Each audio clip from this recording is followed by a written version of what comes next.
The Call Me Successful podcast, Connect series brought to you by Sell by Legal. Jason Atkinson, mate, good to have you here. Oh, Call Me Successful. Thank you, mate. It's great to be here. What an honour. Best podcast in the country. That's what everyone keeps saying. I should laugh after I say it. I actually mean it's actually a really good podcast. Thanks, mate. It's good to have you on here. I know we had the rest of the guys on, so we want to draw yours out so we get more crowd, more attention on you. Yeah. No, I noticed they got the they got in there first, but no, that's all good. It doesn't matter. No hard feelings. Don't take it personal. Congratulations. Well, obviously here at Connect, I saw Coomera Alliance up there every 5 seconds getting awards. That would have been pretty cool, pretty special. Yeah, it was a lot of fun. Like, it was good. We started this journey just over a year ago with the with the boys, with Brad and Simon, and yeah, it was kind of weird. Business ownership wasn't something that we planned actually, so to sort of just be thrown into that, and we're just kind of figuring it out as we go. Like, I shouldn't say we're figuring it out, but we're sort of like, we're not business owners. We haven't been to business school. We're just trying to strategize what's the best way moving forward. And we're fortunate that I've just got really good people to work with. Can you tell us a bit of the story of how the three of you know each other, for those that don't know? Yeah. The appropriate version. We just worked with each other. Brad and I have known each other for quite a while. We've worked with each other for 7 years, just working as agents with another principal. And then Simon came along.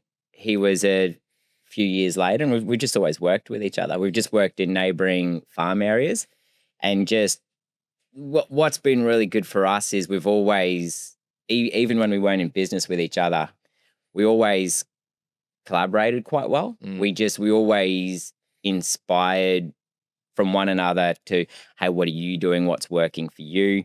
And would always just get really good ideas from each other, and also failures, like one of us would do something that was pretty stupid, didn't really work, cost us a lot of money, and was just a silly decision.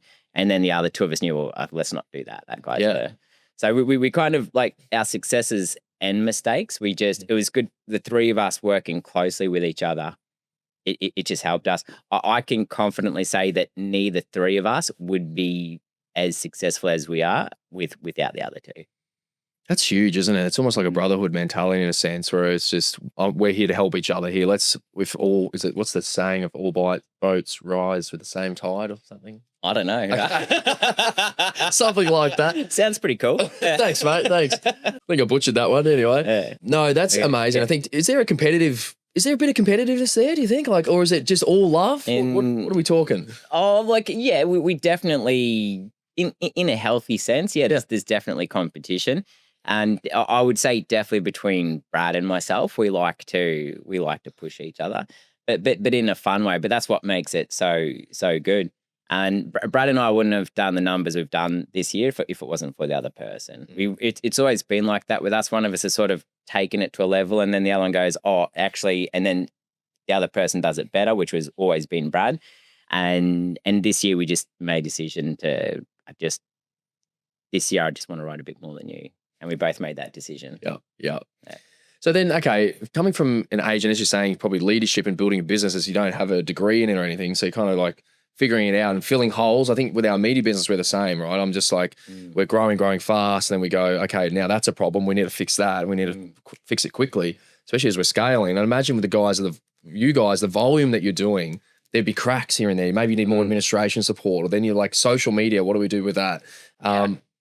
How are you finding that, and how are you adjusting and adapting to fill in the gaps? Yeah, it's definitely a journey. Like, we initially just set out that the main reason why we went into business is we just want to create a really good platform to support us as real estate agents. And so we were just three, what I would consider high performance real estate agents, and we wanted a platform to support that. And just trying to figure out what's that right platform. That was one journey. But then to make things even trickier, other agents now start jumping on into the business, and we go, okay, well, this is a whole new venture. It's not just about supporting us three anymore. Now, how do we support these people? Because agents are joining because they want to grow also. They see what we're doing, and these are really hardworking agents that are prepared to put in the sacrifice, and they really want to do what's needed to get there, which means we now need to do what we're doing, but we now need to give them the nurture and the care to make sure we can help them on their growth journey. So trying to figure out how do we put the support system around to support us as agents, but also now to support these new agents coming into the business. That's been a whole new thing. And it's just problems and solutions. It's the important thing for us is we just got to. I always say there's two types of people. There's you're either in the problem lane or you're either in the solutions lane. So you can either, if there's an issue, like if something's going terribly wrong, you can make excuses to say, well, look, this is why that's happening. There's nothing we can really do about it. That's just the way it is. Or you can go, okay, this is our problem. How are we going to go? Like, what do we need to do to put that over into the solution lane? And we've just got to, like, as long as you're constantly focused in that solution lane, like how do we just constantly make this better? And it just has a way of, I don't know, kind of working itself out when you. Do you somewhat lead with curiosity, I suppose? Like you're kind of going in like, hey, this could work and let's just try this. And if it doesn't, then, oh, well, at least we tried. And, it's like it's still a positive even if something fails. Yeah, to an extent. Yeah. Like we're not too over the top crazy. Like we won't, but definitely like if we think something needs to change and change urgently, like I suppose you can call it calculated risk. But if you're going to put in a system or put something in place, it's like you need to make sure it's going to work. Like you want to have some sort of reasoning behind it. But yeah, like you don't know till you try it. But I don't know. I think most of the times when we're putting a solution in place for a problem or like trying to put something in place, we've got a bit of experience behind that. And I think we typically have somewhat of an idea. And then we just hope it works. Yeah, of course. Yeah. We don't have a crystal ball, but I think you've got the experience and you're like, okay, well, I've had 1,000 conversations at least with people. How many connections are you making a week, can I ask, Ashley? Me personally? Yeah. My team? Yeah, both. Can I ask that? Yeah. I would say, look, let's keep it between my team. Okay. We got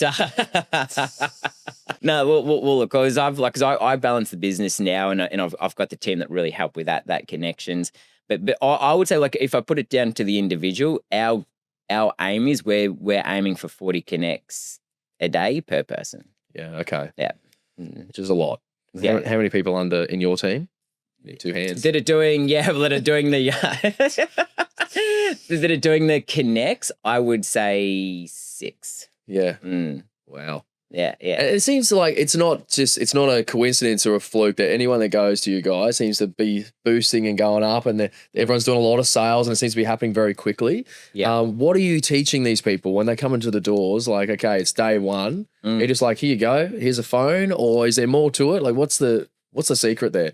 Oh, yeah, there definitely is. Like the one thing, what we've done is we've just put systems and structures around everything. So we've really broken down every aspect of the business, and from a real estate agent point of view, just giving them something a lot more to work with. Because in the real estate, it's like most of us are ADHD. Like it's really hard to focus. We're kind of all over the place, and we get taken in different directions. And a lot of agents, their day can be completely lost because they're doing building and best fails and all this other stuff that's not really dollar productive. Yeah. They get a bit lost in transaction. So what we do is we put support in place and training in place and some really good process in place to make sure the agent is spending the majority of their time in productive, not transactional. Yeah. So we encourage them to invest in transaction, to have really good support to take that away from the agent. We pretty much just want the agents really focused on really pipeline, their chase, their vendor management, and their buyer negotiations. And anything outside of that should be delegated. Yeah. Fair enough. I think it's so important, structure. Myself, I can get the same. My wife would say ADHD. I'm just like, no, I'm I'm a normal guy that's just a bit stressed. Yeah. But I can be all over the place. I can be everywhere. And I find that I'm actually, if I create structure, if my to-do list is set out in place, if, I'm following all the processes, monday.com or Trello, whatever that is, and where everything's just laid out, that I'm way more productive, get way more done. Probably at the end of the day, I can feel like at 5, 6, 7 p.m., I can go, all right, I can actually take 2 or 3 hours just to relax right now. Yeah. Do you get that chance? To relax? To chill? Yeah, I do now. Yeah. I do now a little bit, and because my roles, I've sort of moved into a different role now. I'm hanging up the boots, if you will, on just being full-time sales agent, and I'm now moving to full-time, and I suppose sales mentor. My job now is because where we've got stuck now is we've got these really incredible people that have joined our team, and absolute guns. Like, these people are really, really good, but they need to be nurtured. They need to be mentored. They need to be guided. So we had to make a choice. Do I keep running this really good sales agent business, or do I dedicate that time to the real estate agents? Yep. And now, so I've made the choice to give up this one. And I've helped someone take over that business for me. And now I'm full-time just working with the agents to help them build their careers. And as a result, it has freed me up a bit. I don't have to go to the open homes. I don't have to do the weekend stuff. So that's really good. So now we've got, like, during the week, it's still crazy, but there's more time with my wife and family. I would say, like, Friday night, we have a compulsory date night. So I've got to be home by 4 o'clock, which sometimes I break that rule, which is really naughty. But I've got to be home by 4. My wife and I, non-negotiable, without the kids, we'll go out every Friday night for dinner. And that's just a good chance for us to connect and, keep that really healthy. But on Saturdays and Sundays, we just get time to spend with the kids. We get to do stuff. And so that's Nice. really cool. Yeah. So you say there's a lot of guns in your business. Do you go and, do you hunt them? Do they come to you? And when you meet them, let's say you're having a coffee or you're just saying hello, what makes you go, I think this person's going to be successful? Like, if there's something about them that makes me go, yeah, they're for us. Yeah, I think it's, there's probably a few things but I think it's attitude. Yep. It's when you start having a conversation with them, you really get to know them, and you really get to see what their ambitions are, and what they're prepared to do. Like, it's more the work that they're putting in, and because everyone will say they want to be the best. Like, that's because why wouldn't you want to be the best? Sure. But only a small percentage want to go through the sacrifice to be the best. And so that's the thing. Like, that they might want to be the best, but are they afraid to do what it takes to be the best? So I'll look for little things in that conversation with what they're telling me. Like, they're like, yeah, look, I'm 7 o'clock. I'm, like, getting stuck in. I'm doing big hours. I'm doing 12 to 14 hour days. I'm doing 6 to 7 days a week. Like when you've got that language, and if they've got really good dialogue to back that, then that's when you know, okay, this person, like, they're going to be good. Yeah. I always find it interesting. I do a lot of interviews for AKG, and my goal is actually just to make them not want to do it. I give them the hard reality. Like, you've been working late. It's like the pay probably it's not going to be great at the start. You're probably going to take a massive pay cut to get and go forward. And this could be a 2 or 3 year journey. Yeah. And at the end of the day too, after, let's say, even 5 years, you could actually be pretty unsuccessful at this, and none of this could have worked out, and you would be doing something else. And a lot of the time, well, not a lot of the time, some of the time, they walk out and go, thank you so much for this. This is not for me. I go, thank God. Yeah, I'm glad we had this conversation now. Otherwise, it's 6 to 8 weeks or 2 or 3 months, it doesn't work out. We now know the truth. So I guess you're being pretty upfront from the start as well, I'm assuming. 100%. Yeah, it's exactly the same. Exactly the same. And especially for anyone who's green to the industry. And I will let someone know, if they are green to the industry, your first year in real estate will be your worst hourly rate in your career. And it will be, because you're getting paid 9 to 5, 40 hours, but you're doing so much extra work, and you're not seeing the results financially. So when you work out how many hours you do versus what you're taking home, it's low. You look at any agent that is at the top of their game.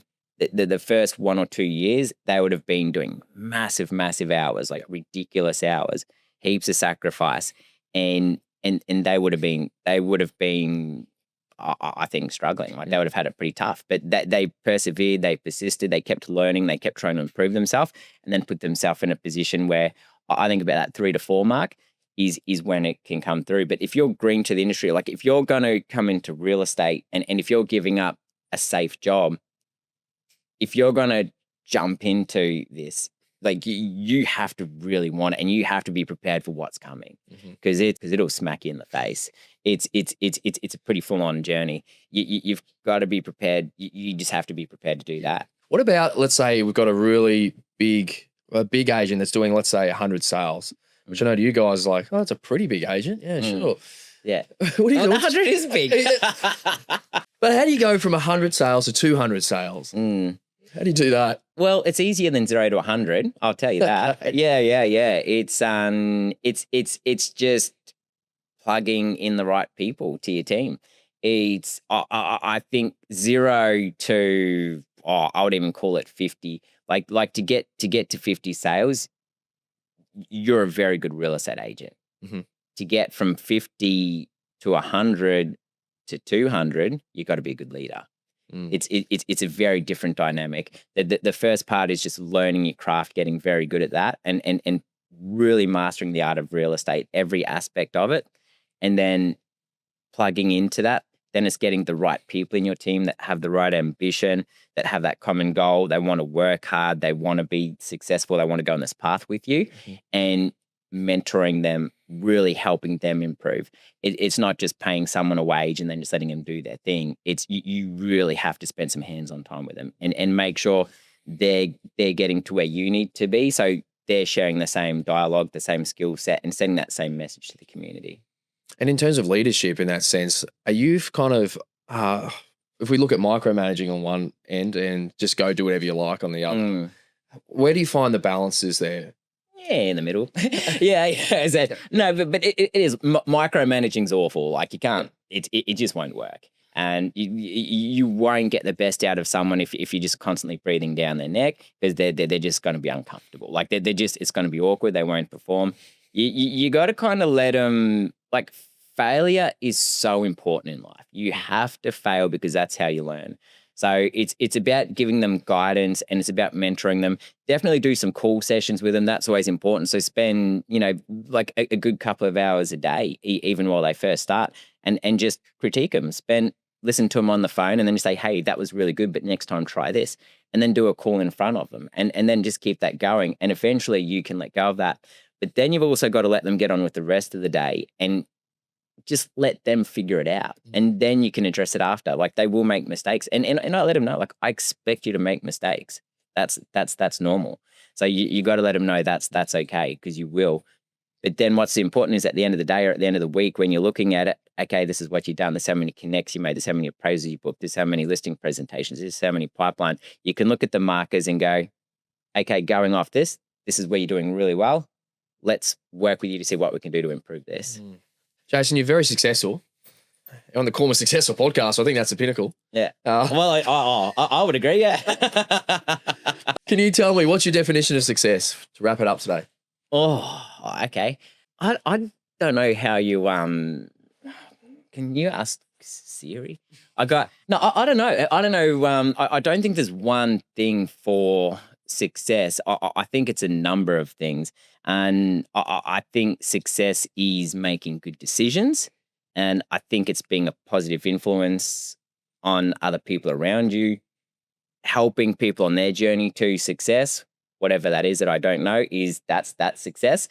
And just really staying focused on the solutions lane. Like just if you just are constantly living in the solutions lane and just trying to make yourself 1% better every day, maybe that's it. That's classy. Oh, is it? Oh, okay, cool. Laps, yeah. I always learn these little things. It's a funny generation. Yeah, it is our Gen Z life. Jason, thank you so much for coming to the Call Me Successful podcast. You're amazing, and appreciate your time. Awesome. Thank you. Good luck for the next year. Yeah, thanks, mate. You too. Thanks for going on.